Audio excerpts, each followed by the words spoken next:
전고체 배터리, 꿈의 배터리라고 불리면서도 아직 우리 손에 잡히지 않는 미래 기술처럼 느껴지곤 하죠. 그런데 지금 한쪽에서는 그 미래가 아주 구체적인 현실로 바뀌고 있습니다. 기술을 가진 솔리드 파워와 자동차를 만드는 BMW. 이 둘의 협력이 실험실의 문을 열고 실제 도로로 나오기 직전에 결정적인 순간을 맞이하고 있어요.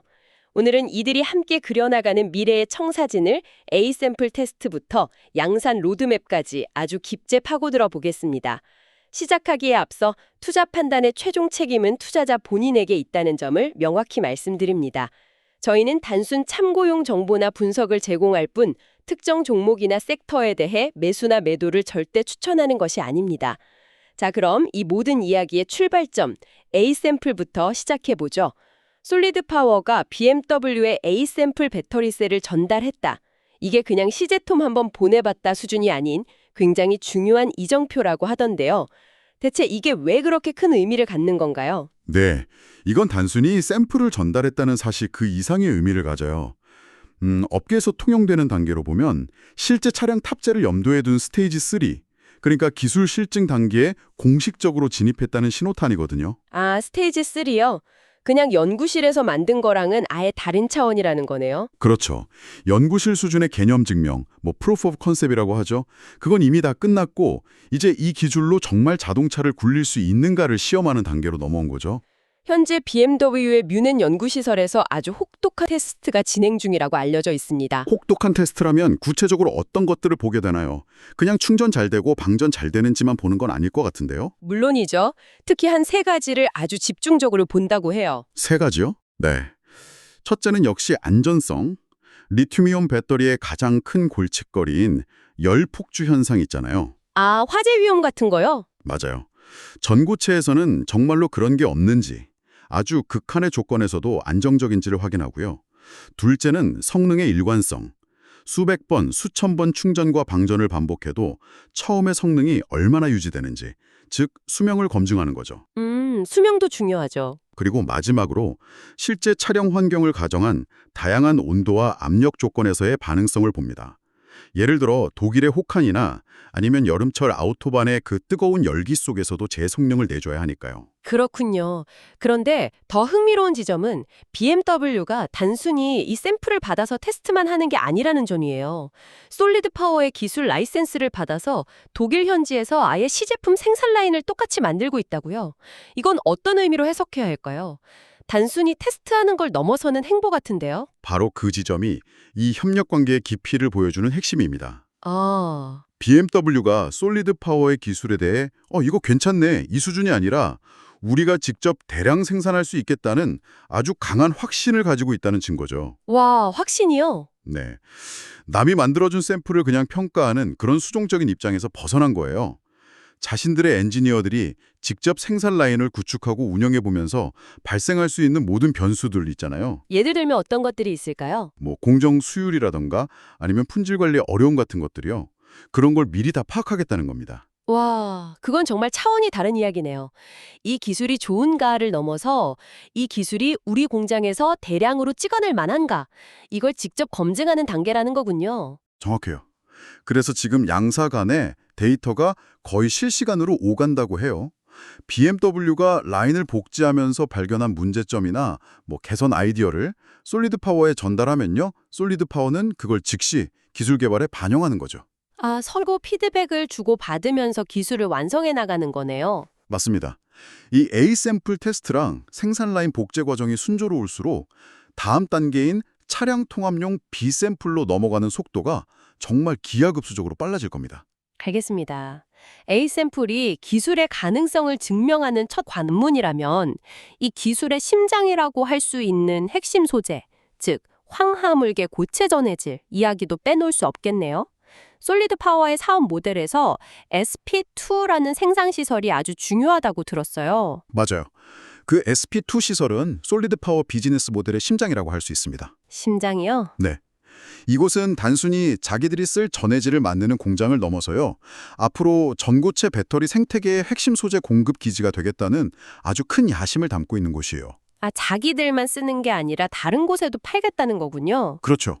향후 BMW 같은 파트너사는 물론이고 잠재적인 다른 고객사들에게까지 이 고체 전해질을 공급하는 허브 역할을 목표로 하고 있죠. 이 에셋 라이트 전략? 듣기에는 정말 영리해 보여요. 리스크가 큰 배터리 셀 공장은 파트너에게 맡기고 자신들은 핵심 소재에 집중하니까요. 근데 이걸 뒤집어 보면 우리 스스로는 대량 생산할 자신이 없다는 뜻으로도 해석될 수 있지 않을까요? 결국 모든 제조 노하우는 파트너에게 종속되는 구조가 될 수도 있겠네요. 와, 굉장히 날카로운 지적이세요. 실제로 그런 우려가 존재하고 그게 바로 이 전략의 양면성이죠. 그렇죠. 솔리드 파워는 수조 원이 드는 셀 공장을 짓는 대신에 그 자본과 역량을 전해질 생산 기술을 완벽하게 만드는 데 쏟아붓는 그런 선택을 한 거예요. 반도체 업계로 비유하자면 종합반도체 기업, 그러니까 IDM이 되기보다는 팹리스나 IP 기업처럼 핵심 설계와 소재에 집중하겠다는 거죠. 아, 기후가 아주 정확하네요. 리스크는 분명히 있어요. 말씀하신 대로 제조 파트너에 대한 의존도가 높아지니까요. 하지만 만약 이들의 전해질이 대체 불가능한 표준이 된다면요? 표준이요? 네. 그러면 오히려 모든 셀 제조사들이 솔리드 파워에 의존하게 되는 완전히 반대의 상황이 펼쳐질 수도 있습니다. 아, 그렇게 볼 수도 있겠군요. 결국 이 SP2 시설의 생산 능력과 품질이 전략의 성패를 가르는 열쇠가 되겠네요. 그렇죠. 그래서 현재 SP2의 가동률은 파트너사의 테스트 물량에 맞춰져 있지만 앞으로 상용화 단계가 가까워질수록 이 시설의 가동률을 끌어올리고 규모의 경제를 달성하는 게 가장 중요한 과제가 될 거예요. 규모의 경제. 여기에 또 하나의 중요한 포인트가 있는데 이 SP2 시설이 미국 콜로라도에 있다는 점입니다. 아, 미국 내에 있다는 거요? IRA 혜택 같은 걸 염두에 둔 건가요? 정확합니다. 미국의 인플레이션 감축법 IRA에 따른 보조금 혜택을 직접적으로 받을 수 있는 구조를 갖추고 있는 거죠. 이건 단순히 원가 경쟁력을 넘어서 지정학적인 이점까지 확보하게 되는 아주 중요한 다층적 장점입니다. A 샘플 테스트와 SP2 시설 가동. 이게 현재의 그림이라면 이 그림이 완성되었을 때의 모습은 어떨지 정말 궁금해지는데요. 앞으로 몇 년간 이 기술이 실제 우리 도로 위를 달리게 되기까지 구체적으로 어떤 과정들을 거치게 되나요? 네, 앞으로의 로드맵은 아주 구체적이고 단계적으로 짜여 있어요. 크게 세 단계로 나눠볼 수 있는데요. 네네. 첫 번째 단계는 바로 지금 이 순간에도 진행 중인 실차 로드 테스트 단계입니다. 2025년까지 이어지는 과정이죠. 실차 로드 테스트라면 정말로 BMW 차에 이 배터리를 넣고 실제 도로를 달린다는 뜻인가요? 맞습니다. 이미 2025년 중반부터요. BMW i7 데모 차량에 솔리드 파워의 전고체 셀을 탑재해서 독일 뮌헨 인근의 실제 도로를 달리고 있어요. 와, 진짜요? 벌써요? 네, 이건 통제된 실험실 환경을 완전히 벗어난 거잖아요. 예측 불가능한 실제 기후와 도로 상황에서 배터리가 어떻게 반응하는지를 데이터로 축적하는 상용화를 위한 마지막 관문 중 하나라고 볼 수 있죠. 실제 주행 환경에서는 어떤 점들을 집중적으로 검증하게 되나요? 실험실 테스트와는 또 다른 어려움이 있을 것 같은데요. 핵심은 제어입니다. 제어요? 네, 첫째는 온도 제어. 전고체 배터리는 특정 온도 범위에서 최상의 성능을 내는데 실제 주행 중에 발생하는 열과 외부 기온 변화 속에서 배터리 온도를 얼마나 안정적으로 유지할 수 있는지가 관건이에요. 아, 너무 뜨거워지거나 차가워지면 안 되는군요. 그렇죠. 둘째는 압력 제어, pressure control. 충전과 방전을 반복하면 셀이 눈에 보이지 않을 만큼 미세하게 부풀었다 줄어들기를 반복하는데 이 압력을 정교하게 제어하지 못하면 배터리 수명과 안전에 치명적일 수 있습니다. 와, 그런 미세한 부분까지 다 제어해야 하는군요. 그럼요. 그리고 마지막으로 가장 중요한 에너지 효율을 검증하죠. 그냥 공인 연비가 아니라 실제 소비자들이 경험하게 될 실주행 거리를 예측하고 최적화하는 단계입니다. 듣기만 해도 정말 꼼꼼한 과정이네요. 이 1단계 로드 테스트가 성공적으로 끝나면 다음은 어떤 단계로 넘어가게 되나요? 2단계는 2025년부터 2026년까지 이어지는 B샘플 개발 및 삼각 동맹 구축입니다. B샘플? 네, 여기서부터는 그림이 훨씬 더 커져요. A샘플이 이 기술이 가능하다는 걸 증명했다면 B샘플은 이 기술을 실제 양산차에 어떻게 최적화하여 통합할 것인가, 이걸 결정하는 단계예요. 아, 그러니까 A 샘플은 범용 기술 검증이고 B 샘플은 맞춤형이 되는 거네요? 맞아요. 최종적으로 판매될 BMW 차량의 배터리팩 설계에 완벽하게 맞춰진 맞춤형 샘플을 만드는 거죠. 그렇군요. 솔리드 파워는 기술, BMW는 최종 고객. 그럼 그 중간에서 이걸 실제로 수십만, 수백만 개씩 만들어낼 제조라는 거대한 허들이 남아 있는데 이 부분은 어떻게 해결하나요? 바로 그 지점에서 이 로드맵의 세 번째 플레이어가 등장합니다. 아, 드디어 나오네요. 바로 삼성 SDI예요.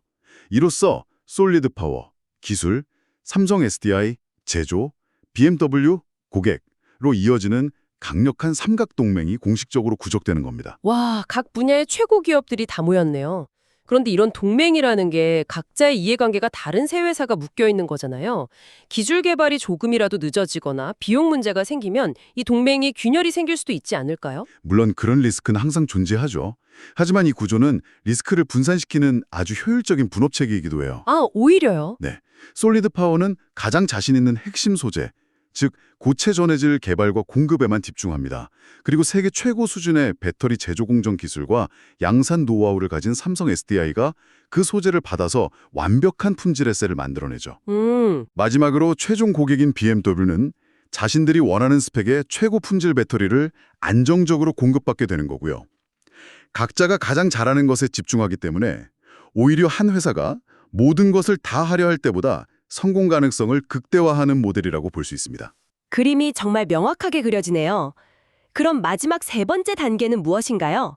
이 동맹이 완성된 후에 펼쳐질 미래가 궁금합니다. 마지막 3단계는 2026년부터 2028년까지 이어지는 전해질 대량 양산 및 글로벌 거점 확장 전략입니다.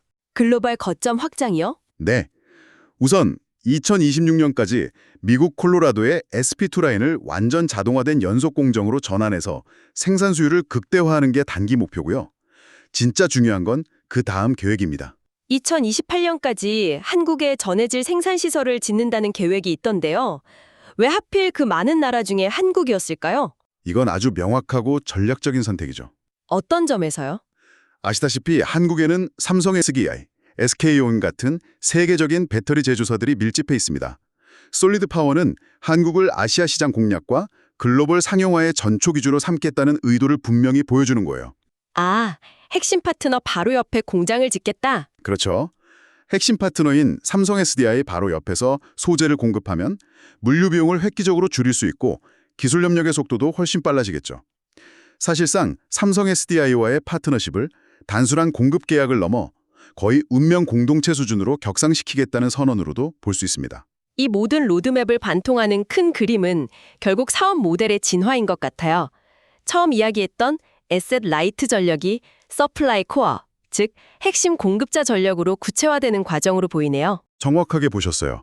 앞으로 솔리드 파워의 수익 모델은 크게 두 개의 기둥으로 세워질 겁니다. 두 개의 기둥이요? 네. 첫 번째는 기술 라이선스 수익이에요. BMW 같은 파트너사에게 배터리 셀을 만드는 공정 설계, 그러니까 프로세스 디자인 노하우를 넘겨주고 그 대가로 로열티를 받는 거죠. 그리고 두 번째 기둥이 바로 전해질 공급 매출입니다. 아, 핵심 소재를 파는 거요? 네, 모든 황화물계 전고체 배터리의 심장이라고 할 수 있는 고체 전해질의 독점적인 공급자가 되는 데 집중하는 거예요. 이건 마치 반도체 시장에서 ARM이 설계 자산, IP를 제공하고 인텔이 CPU 시장을 장악했던 것과 유사한 핵심 부품 시장을 선점하는 고부가 가치 전략이죠. 지금까지는 모든 게 계획대로 착착 진행되는 청사진처럼 들리는데요. 하지만 기술 개발이라는 게 항상 변수가 있잖아요. 이 장대한 계획이 순조롭게 진행되는지 우리가 확인하기 위해 반드시 놓치지 말고 지켜봐야 할 핵심 이정표, 즉 마일스톤이 있다면 어떤 것들이 있을까요? 네, 앞으로 몇 년간 세 개의 중요한 관문을 통과해야 합니다. 이 시점들을 주목해서 보시면 전체 그림을 놓치지 않을 수 있어요. 네, 알려주세요. 첫 번째 관문은 2026년 초입니다. 바로 B샘플이 BMW에 성공적으로 인도되는지 여부예요. 아, 아까 말했던 그 맞춤형 샘플이요? 맞습니다. 이건 최종 양산차 탑재 가능성을 확인하는 마지막 샘플 테스트이기 때문에 이 로드맵 전체에서 가장 중요한 첫 번째 허들이라고 할 수 있습니다. 2026년 초 B샘플 인도 기억해 두겠습니다. 두 번째 허들은 뭔가요? 두 번째는 2026년 중순입니다. 이때는 미국에 있는 SP2 공장의 수율이 목표치에 도달하는지를 확인해야 해요. 수율이요? 네, 아무리 기술이 좋아도 전해질을 경제적인 가격에 대량 생산할 수 없다면 상용화는 불가능하니까요. 이 수율 달성 여부는 솔리드 파워가 가격 경쟁력을 확보할 수 있는지를 보여주는 가장 중요한 척도가 될 겁니다. 기술의 증명, 그리고 가격의 증명이군요. 그럼 마지막 관문은 역시 최종 결정이겠네요. 맞습니다. 마지막 세 번째 시점은 2027년에서 2028년 사이가 될 거예요. 바로 삼성 SDI와 BMW가 전고체 배터리 탑재 차량의 최종 양산을 결정하는 시점이죠. 아, 드디어 양산 결정. 네.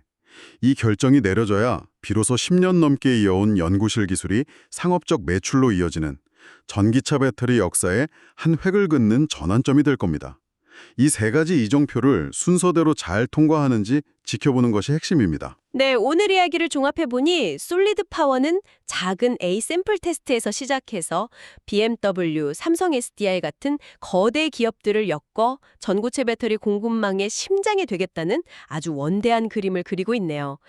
기술 개발부터 비즈니스 모델까지 정말 체계적으로 준비하고 있다는 인상을 받습니다. 그렇죠. 지금까지의 모든 과정은 기술적 검증과 파트너십 구축이라는 준비 단계에 가까웠어요.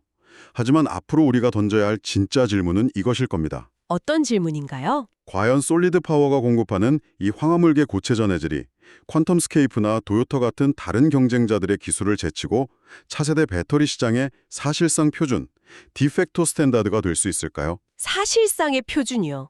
그게 가능하다면 정말 엄청난 일이겠네요. 네, 만약 성공한다면 이 회사는 단순히 부품 공급사를 넘어서 미래 전기차 배터리 생태계의 규칙 자체를 만드는 게임 체인저가 될 수도 있어요. 게임 체인저. 모든 배터리 제조사들이 솔리드 파워의 전해질을 기반으로 셀을 설계해야 하는 상황이 올 수도 있다는 뜻이죠. 물론 그 과정에는 수많은 기술적, 사업적 난관이 있겠지만 바로 그 엄청난 가능성 때문에 전 세계가 이들의 행보를 주목하고 있는 겁니다. 다시 한번 말씀드리지만 투자 판단의 최종 책임은 투자자 본인에게 있다는 점을 명확히 말씀드립니다. 저희는 단순 참고용 정보나 분석을 제공할 뿐 특정 종목이나 섹터에 대해 매수나 매도를 절대 추천하는 것이 아닙니다. 항상 여러분의 성공 투자를 기원합니다. 내용이 좋으셨다면 구독, 좋아요 부탁합니다.